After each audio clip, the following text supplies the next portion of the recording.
Gandang araw mga kaibigan.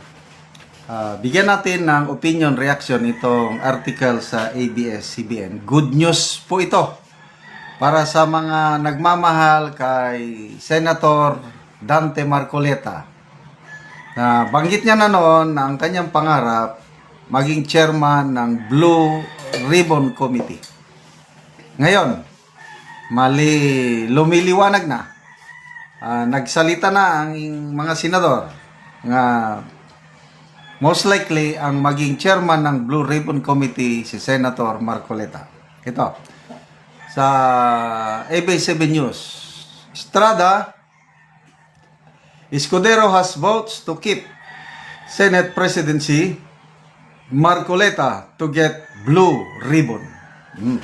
Diba, mayroong payag ni Attorney Rowena Guanzon. Sabi niya, magbantay kayo, manda kayo mga kawatan.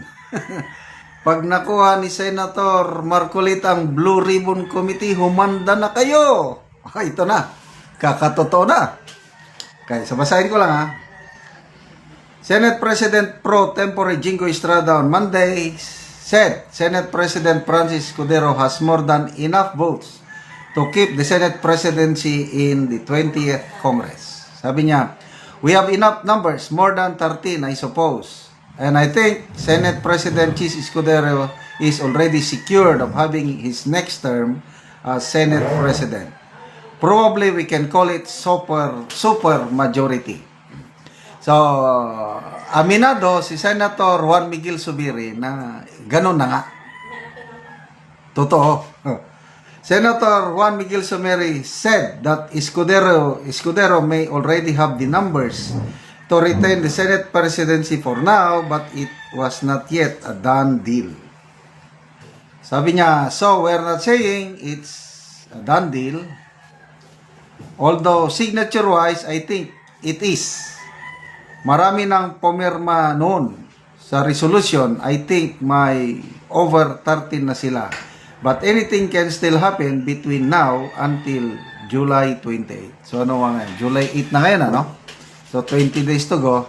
Meron ng resolution, umiikot sa mga senador. Marami nang pumirma at sobra 13 na ang pumirma. So, tapos ng boxing. Senator Soto, wala na. Ambisyon na yung gustong mag-Senate President, wala na. Dahil dito sa resolution. Kaya tama naman yung sabi ni Senator Zubiri, anything can still happen from now hanggang July 28. Ito na. Binulgar na ang mga committee chairmanship. Estrada also bared potential leaders of the Senate under Escudero's next term at the helm of the Senate. Estrada said he serves at the pleasure of his colleagues when asked if he will still be Senate President pre tempore. So tingin ko, ma-retain ni Senator Estrada ang posisyon na pro tempore. Estrada added that Senator Joel Villanueva will be the majority leader as he defended their block's choices for committee chairmanship. Zubiri earlier raised issues about qualifications of those who were given chairmanship, but Estrada defended their choices. Ito na. Committee on Public Works and Highways will be Mark Villar. Duterte Black yan. Committee on Social Services will be Erwin Tolfo. Diba?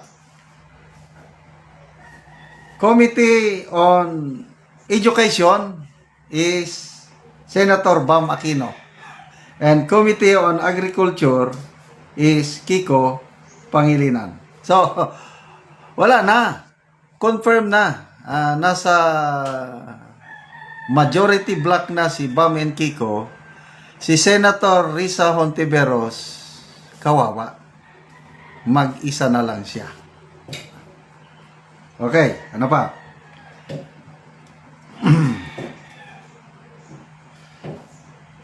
Estrada added that Senator Sherwin Gatchalian is likely going to be the chairman of the Committee on Finance. Okay, sa ano pa?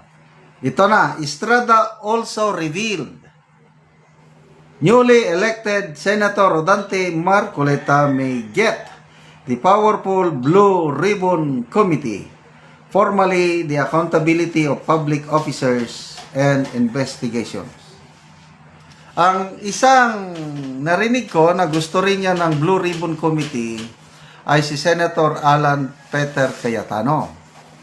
Kaya lang, meron din siyang binanggit na may mga committee na gusto rin niyang hawakan. So, palagay ko, ito na, done deal na ito kasi gustong-gusto ni Senator Marcoleta na makuha itong Blue Ribbon Committee. I believe, ang pinaka-powerful na committee, itong Blue Ribbon, dahil kaya niyang imbestigan kahit sino. Kaya, humanda sila. Kaya, nakakatawa yung kaya Atty. Roy Naglanson, kayo, bantay kayo mga kawatan. Pag nakuha ni Senator Marcoleta ang Blue Ribbon, humanda kayo. So, kinakabahan na sila ngayon. Sinong sila? Lahat. Oh, yung mga mahilig sa insertions, alam na, yung worst budget in our nation's history. Grabe.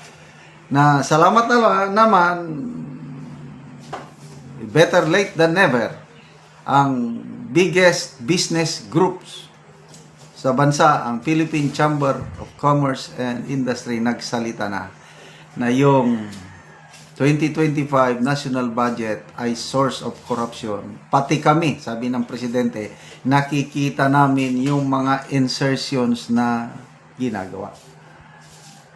So, ngayon, 2026, budgeting process na naman. Ayun, medyo nagbabago ng ihip ng hangin. Pwede na daw transparent, yung BICAM, pwede nang manood. Panawagan ng Speaker of the House is makialam kayo, basta, dahil pera nyo yan, makialam, manood. So, salamat. At so, good luck sa mga members ng majority bloc. But, again, kawawa, si Senator Risa Hontiveros, nag-iisa na lang siya. Anong tawag sa kanya? Oposisyon.